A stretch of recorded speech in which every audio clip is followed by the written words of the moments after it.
जल्दी सुबह उठने में आलस आता है, पढ़ते टाइम नींद आती है। इतनी ठंड से मुझसे उठकर नहीं पढ़ा जाता यार। कल से पक्का सुबह जल्दी उठ जाऊंगा। कभी पूछा है अपनी माँ से कि वो सुबह बिना किसी के जगह 4 बजे क्यों और कैसे उठ जाती हैं? कभी पूछा है अपने पापा से नाइट शिफ्ट से आने के बाद कि पापा कहीं रात को ठंड तो नहीं लगी आपको? कभी पूछा है अपनी माँ से कितनी बार रसोई की जल्दबाजी में उनकी उंगलियां जली हैं, ये सोच कर कि कहीं खाना लेट हो गया तो बस स्टैंड पर अगली बस का वेट करना पड़ेगा? थोड़ा सा सो लूँ, शायद एग्जाम की टेंशन कम हो जाए। तुम टेंशन से बचने के लिए सोते हो और तुम्हारे पापा तुम्हारे ही फ्यूचर की टेंशन दूर करने के लिए जागते हैं। तुम किताब सामने रखकर ख्वाबों की दुनिया में खोए रहते हो। तुम्हारी मम्मी तुम्हें सामने बैठा देखकर अगले साल की स्कूल डिसाइड करने की टेंशन में रहती हैं। तुम्हारे दिमाग में वीकेंड पर दोस्तों के साथ घूमने की प्लानिंग चल रही होती है, वहीं तुम्हारे पापा के दिमाग में अगले मंथ की फीस की टेंशन चल रही होती है। अगली बार जब तुम्हारे पापा अपनी जेब से तुम्हारी ट्यूशन फीस निकाल के देना, तब पूछना कि उनकी जेब में उनके खर्चे के लिए तो पैसे बच रहे हैं ना। किताब सामने होती है लेकिन तुम फ्यूचर और पास्ट की दुनिया में ही खोए रहते हो, क्योंकि तुम सिर्फ इसलिए पढ़ रहे हो क्योंकि तुम्हें हर कोई पढ़ने के लिए बोलता है, और बार बार पढ़ने के लिए सुनकर तुम बस पढ़ते जाते हो बिना ये सोचे कि तुम्हें आखिर पढ़ना क्यों है। क्यों पढ़ना है? तुमने कभी सोचा ही नहीं। तुमने इस बात का जवाब छोड़ो, क्वेश्चन भी नहीं आया होगा आपके दिमाग में। क्यों भाई, किससे बचने की कोशिश कर रहे हो और क्या सोच रहे हो? मम्मी पापा को धोखा दे रहे हो या दोस्तों को या टीचर्स को? भाई तुम ना बहुत ज़्यादा भोले हो। तुम्हें अभी तक ये भी नहीं पता कि तुम किसी और को नहीं बल्कि खुद अपने आप को धोखा दे रहे हो। क्यों अपने आप को यार 12 लाख वाली कार के फर्जी सपने दिखा रहे हो?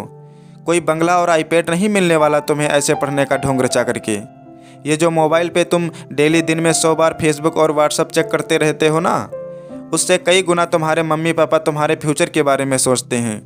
और जब तुम्हारा छोटा भाई या एक दिन तुम्हारा लड़का बड़ा होकर आईफोन या लैपटॉप या बाइक मांगेगा ना, तब तुम समझोगे कि बच्चे की एक जिद पूरी करने के लिए पेरेंट्स को अपने खुद के सपनों से कितना बड़ा कंप्रोमाइज़ करना पड़ता है। और तुम्हारा पढ़ाई में मन नहीं लग रहा है क्योंकि तुम सिर्फ पास होने के लिए या फिर कहीं पर सिलेक्ट होने के लिए पढ़ते हो। भाई तुम्हें तो टाइम ही नहीं है अपने आप से 2 मिनट से पूछने का कि आखिर सब लोग तुम्हें पढ़ने के लिए क्यों बोलते हैं। तुम्हें पढ़ाई बहुत हार्ड लगती है क्योंकि तुम्हें फेसबुक, व्हाट्सएप, इंस्टाग्राम ही जी लगता है। सुबह देर तक सोना ही जी लगता है। बिस्तर में लेटकर मोबाइल से पढ़ना ही जी लगता है। बेटा अपने पापा को भी बोल दो कि बिस्तर में ही लेटकर ड्यूटी कर लें। अपनी मम्मी को भी बोल दो कि सुबह जल्दी उठकर परेशान होने की ज़रूरत नहीं है। जब तुम्हारे मम्मी पापा तुम्हारे लिए लेट करके खाना नहीं बना सकते, तुम्हारे लिए पैसे कमाने के लिए लेट कर नौकरी नहीं कर सकते, तो तुम क्या जादू मंत्र चला दोगे बिस्तर में लेटे लेटे? कल पढ़ूंगा, शाम से पढ़ूंगा, मंडे को टाइम टेबल से पढ़ूंगा, हाफ ईयरली एग्ज़ाम के बाद पढ़ूंगा, ठंड कम होगी तब पढ़ूंगा, गर्मी कम होगी तब पढ़ूंगा, कल से जल्दी उठकर पढ़ूंगा, दोस्त के नोट्स मिलेंगे तब पढ़ूंगा, एग्ज़ाम का ब्लूप्रिंट आएगा तब पढ़ूंगा, एग्ज़ाम के 1 महीने पहले पढ़ूंगा, एग्ज़ाम के 1 हफ्ते पहले इंपॉर्टेंट क्वेश्चन पढ़ूंगा। पास होने से मुझे कोई रोक ही नहीं सकता। ओ भाई, तेरा ना तो कल आएगा ना तेरा टाइम टेबल 2 दिन से ज़्यादा चल पाएगा। और हाँ, ना किसी दोस्त के नोट से तू टॉपर बन पाएगा। हाँ सही सुना तूने, मैंने बोला टॉपर। एक बार और सुन ले, टॉपर। तू टॉपर बनने के लिए पैदा हुआ है। तू अपने पापा को नाइट ड्यूटी के चक्कर से आज़ाद करने के लिए पैदा हुआ है, खुद बिस्तर में लेटकर मोबाइल चलाने के लिए नहीं। और रुक एक बार, तूने कल क्या कहा था कि एग्ज़ाम के 2 दिन पहले इंपॉर्टेंट क्वेश्चन पढ़ना काफ़ी होगा तेरे लिए। अपने पापा को भी बोल दे कि वो भी तुम्हारी फीस चुकाने की लास्ट डेट से 2 दिन पहले ही काम पर जाएं। जब वो पूरा महीना काम करते हैं तुम्हारी फीस को चुकाने के लिए, तुम सोच भी कैसे सकते हो कि मैं अभी सो लेता हूँ और 2 दिन पहले सिर्फ इम्पॉर्टेंट क्वेश्चन पढ़कर पास हो जाऊँगा। बहुत हो गया यार, प्लीज़ अब तो खुद को धोखा देना बंद कर दे। अब तो कोई वजह खोज ले कि तुझे पढ़ना क्यों है। ध्यान रख बेटा, दुनिया को तभी अंडर रख पाएगा जब खुद को अंडर रखेगा। इस दिमाग को बोल दे भाई, धोखा देना बंद कर दे तू। और सुन ले अपने दिल की आवाज़ को कि तेरे लिए ज़िंदगी के क्या मायने हैं और उसके लिए पढ़ाई क्यों ज़रूरी है। किसी ने तेरा दिल तोड़ा है, किसी को तुझको बन के दिखाना है। बेटा भले ही नौकरी ना लगे और भले ही तुम नौकरी ना करना चाहो, लेकिन ये जो किताबों में जो ये नॉलेज भरा है ना, जो ये अक्षर देख रहे हो तुम, ये तुम्हें ज़िंदगी में किसी ना किसी मोड़ पर किसी प्रॉब्लम से ज़रूर निकालेगा। इसलिए जितने भी बड़े लोग हुए हैं ना, उन्होंने इस बात को पहचाना है और पढ़ना कभी नहीं छोड़ा है। कल से तू सुबह जल्दी उठकर पढ़ेगा और रोज़ अपने पेरेंट्स, भाई बहन या रूममेट्स को सरप्राइज़ देगा।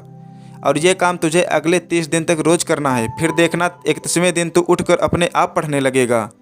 तू दोस्तों के साथ फेसबुक, व्हाट्सएप पर टाइम वेस्ट नहीं करेगा। जितना टाइम तू फेसबुक, व्हाट्सएप पर बिताता है ना, उतना अपने मम्मी पापा के सपने जानने में लग जा, जिससे तू किताबों को कभी बोरिंग नहीं समझेगा। और जिस कार को वो अभी तक छू भी ना पाए हो ना, उसमें बैठा उनको, उसमें घुमा। जिस अपार्टमेंट के गार्ड ने उनको सामने खड़ा भी ना होने दिया, उसी अपार्टमेंट को खरीद कर और उसे तोड़ कर तू वहाँ अपना 2 मंजिल का बंगला खड़ा करके पेरेंट्स को गिफ्ट कर। जिस स्कूल, जिस जगह को तुम्हारे पेरेंट्स बड़ा समझते हैं ना, वहीं पर तुम अपने ज्ञान का दबदबा बनाओ और अपने पेरेंट्स को प्राउड फील करवाओ। आ यार, अब तो कुछ बड़ा कर ले, खुद का नाम कर ले, पढ़ने का मकसद ढूंढ ले और मम्मी पापा के और खुद के कुछ अधूरे सपनों और कुछ बहुत बड़े सपनों को अचीव कर ले। सोचने से और करने से ही होगा, उठकर पढ़ने से होगा। आज कितना ही छोटा क्यों ना हो तू, पर कल तो नाम तेरा ही होगा। जय हिंद, जय भारत। इस वीडियो को हर हिंदुस्तानी स्टूडेंट तक पहुंचाएं और अगर आपको ये वीडियो अच्छा लगा तो कुछ बताना है, चैनल को सब्सक्राइब करें।